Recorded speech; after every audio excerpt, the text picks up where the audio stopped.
La planta Wood Genix cuenta con una plantilla laboral de 420 trabajadores de Jují, Jocabá, Joctún, Izamal y Canacín, que fabrican gabinetes de cocinas para los hoteles de Disney y otras tiendas departamentales de Estados Unidos.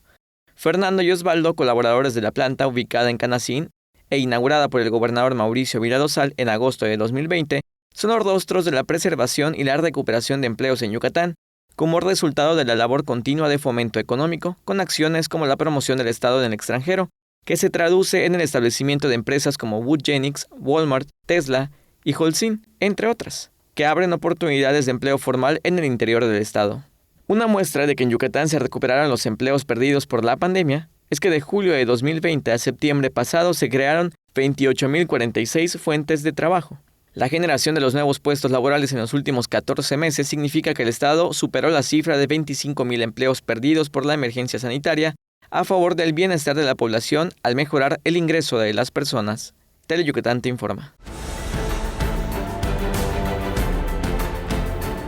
Teleyucatán te informa, lunes a viernes 3 de la tarde.